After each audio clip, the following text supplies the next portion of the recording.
So I'm making a new batch of water kefir. First thing is boiling some mineral water to dissolve some organic sugar, usually cane sugar. You can put a little bit of molasses in there as well. Disinfected these bottles with hot water and a little bit of bleach. So I'll rinse those out and let them let all the water drain out on this rack here. And then this is a batch that has been fermenting already, and I'll just need to drain off this water, and I'm going to mix that with some grape juice, which has enough sugar to get it going for a secondary fermentation in the bottles. Now that we've brought the water to a boil, I'm going to get some sugar.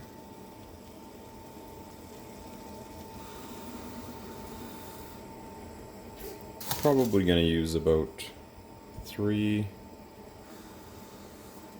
maybe 4 scoops. I've got a pretty large container for the grains to be feeding off of this sugar water. So I'll let that come to a boil. Mix it up a little bit and let it cool down. Then we're going to go to the next step. Pour off the previous batch here and get the new one started. The grains are at the bottom. You'll see the darker band here. They go up to about here.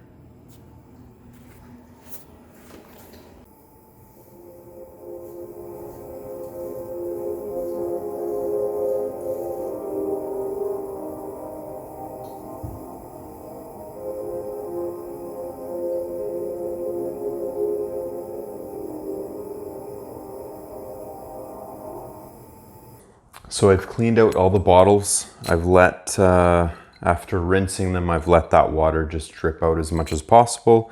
And I should be good to go for second fermentation. First thing I need to do is take my previous fermented batch, which is the first fermentation. I'm going to mix it with grape juice because that's just something that I really like the taste of once that starts to undergo second fermentation. Put them in the bottle, cap them, and then just put them aside and let them do their thing. Every 2-3 days, I'll go in and I'll just off-gas them a little bit because they will build up some pressure, as I'll show you with some of my previous bottles here. These are a few bottles that were left over from my previous batch. I've probably had them for about a week and a half, maybe 2 weeks. And with these ones, I ended up just making another kind of sugar solution and mixing it in with the first fermentation. But as you can see, they do generate a little bit of pressure. I actually off-gassed these earlier today. So I don't know if we'll get a pop, but you'll see that there's quite a bit of fizz in there.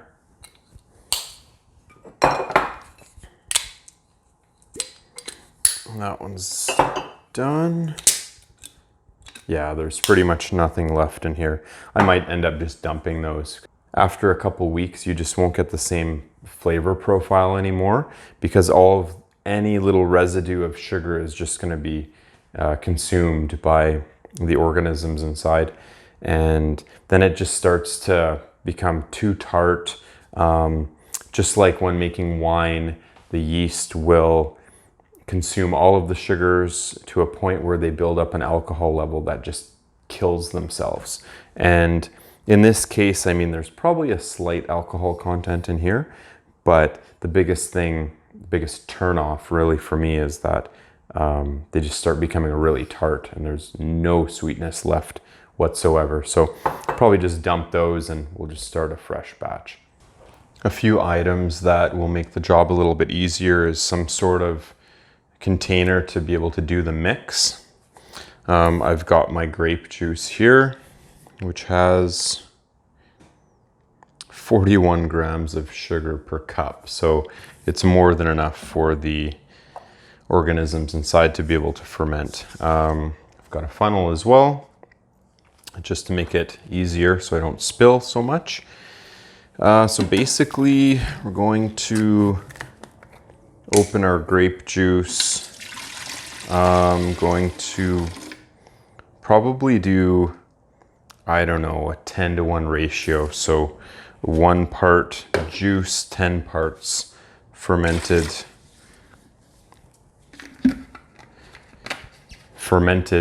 sugar water, basically.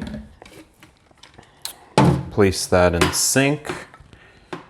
Take the lid off here, and you'll notice that I didn't have that sealed on very strong, just because it does build up some pressure in there from the gases, and I just want it to be loose, just so no bugs or anything fly in there. We'll take this, and sometimes you'll have some grains, some of the kefir grains floating in, but it's usually not. There's not too many, so it's not a big deal if it gets into your other batch there. And just by pouring it like this, it mixes very well.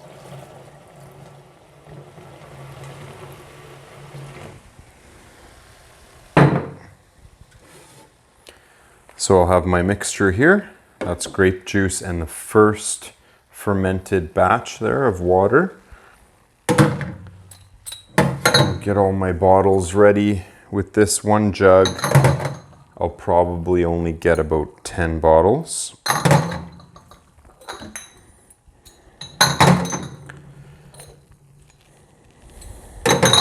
So I'll line 10 up, and I'll just start filling.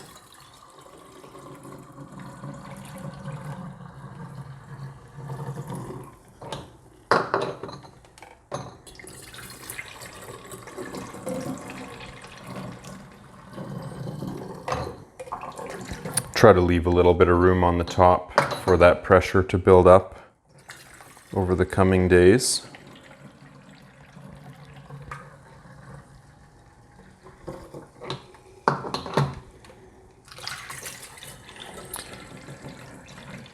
And I do tend to spill a lot, so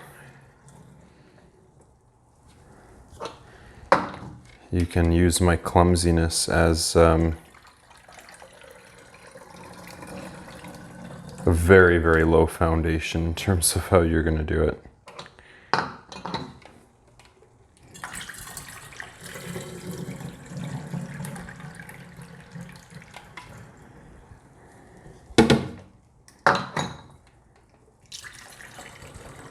I'll probably only get 8 bottles out of this.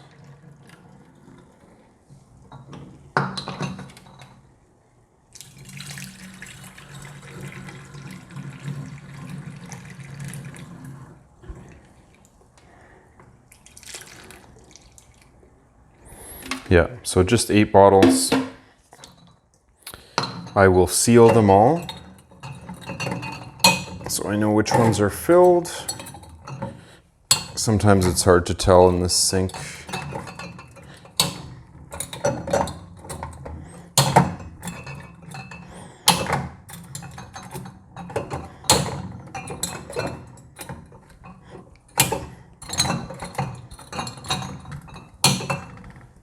And I'll just leave them in there because I'm gonna rinse all the bottles off after, once I'm done. Okay, so now we'll get another mixture going. So out of this 1.36 liter container, which is probably about 50 ounces, I want to say. Yeah, it's definitely not 60, so probably about a 50-ounce container. I'll get 3 mixtures out of that.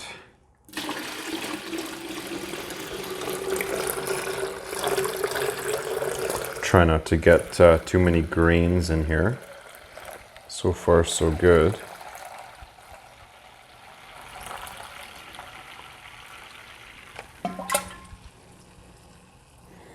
Yeah, and there's not much left to utilize here, so I'll get my 8 bottles. Continue filling.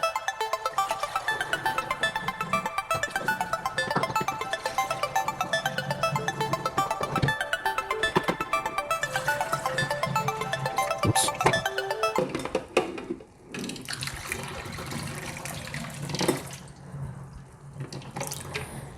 That's late in the evening. I kind of just want to go to bed, so I'm not really giving too much care here.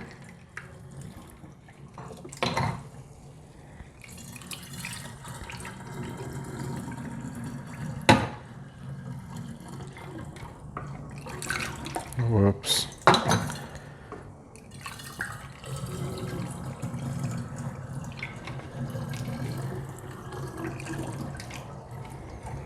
Okay, last one.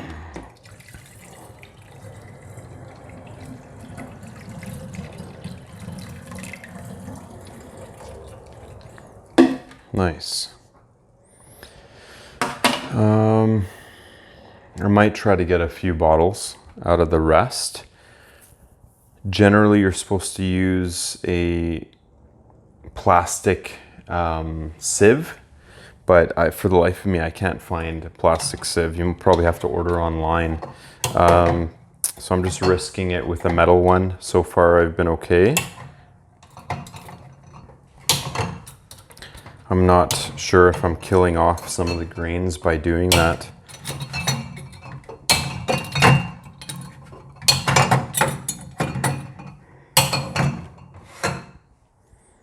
Okay, so I've got those guys done. 3 times 5 is 15, 16 bottles. And I've got a metal sieve, which I used earlier, so I cleaned, so should be good there. I'm not gonna have to use all of this juice, so we'll probably go about there. Get the sieve ready, and I'm gonna pour the rest of these guys out. So you'll see the grains start coming out here.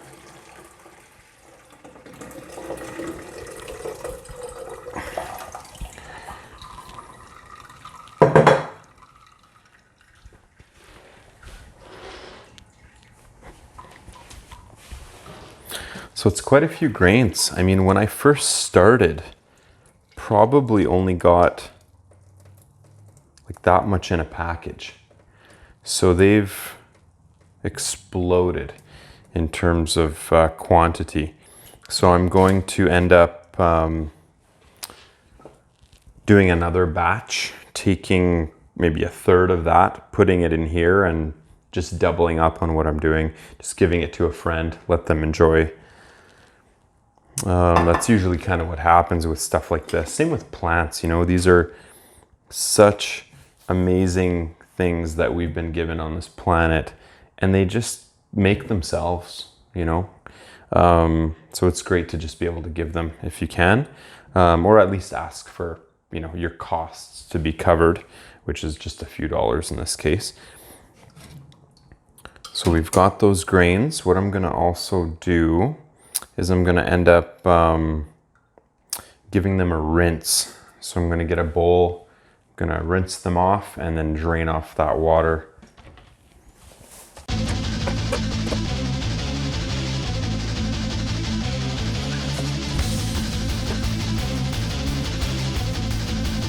So I've got some clean water here. Dump the grains in a bowl.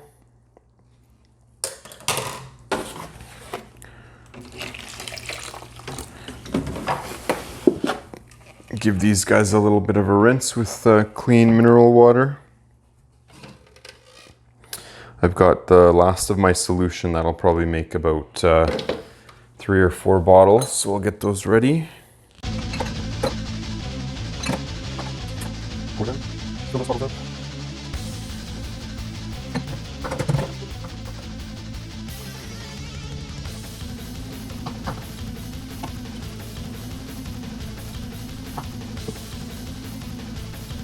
Got enough for a bit here.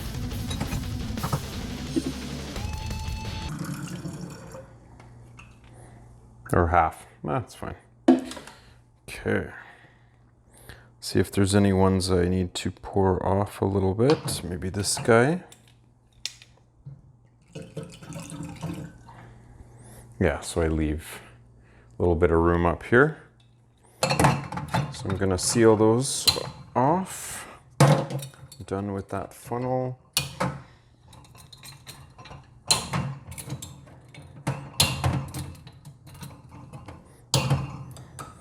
Give them a nice rinse.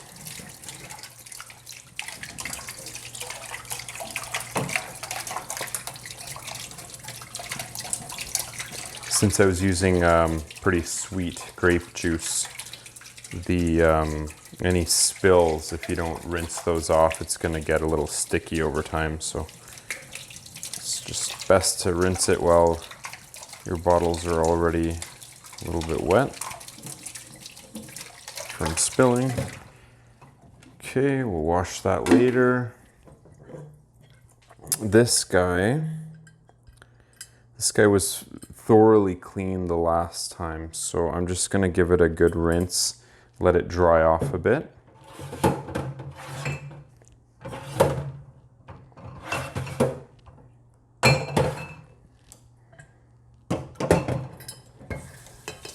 And I'm using pretty hot water for all of my rinsing and cleaning, just to kill any unnecessary bacteria.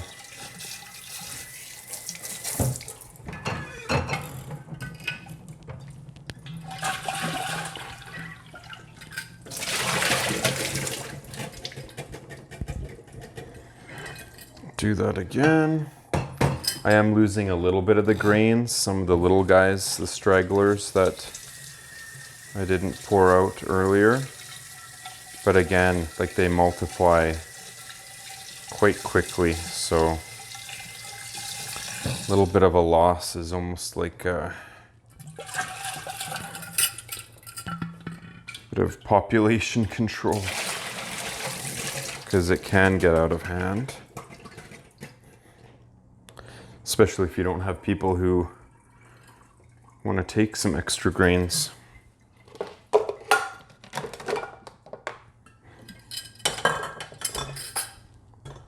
So I'll let that dry out. Got something weird in here.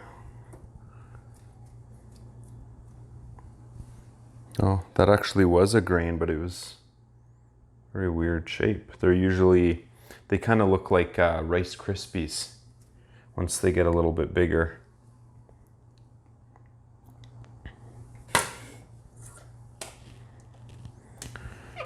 So I will pour these guys off.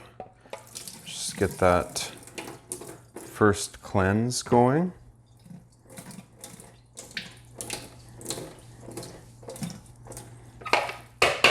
Get them back in the bowl. Get some water on them again.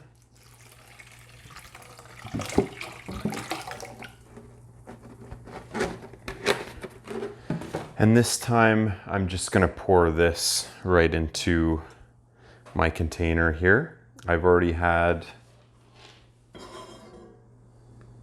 the sugary solution cooled off, so it's actually quite cool now. I'll just pour it right into here. Let the grains get a nice big hit of sugar. You can see what those grains look like there. Quite healthy, quite big. Very fruitful.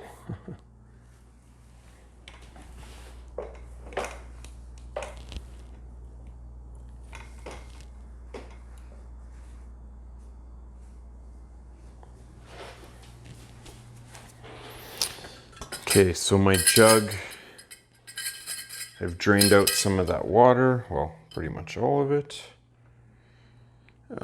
This bowl doesn't pour very well, so I'm just gonna do it all in here.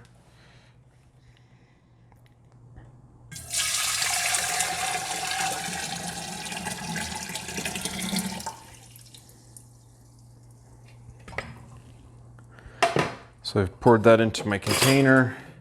I'm only up to here, to where my thumb is. So I'm gonna have to add quite a bit more water. So again, you wanna try to use mineral water, something that gives the grains some nutrients to work with. Just give it a bit of a rinse here. Rinse these bottles a little bit more. But I don't fill the tank with tap water just because the fluoride and all these other things that are in that water, it's not ideal. I mean, I'm sure it would work, but I've heard of instances where people using tap water just killed the grains, and it's a good sign. It means that what you're producing is, you know, of good quality. So basically, just gonna put that aside.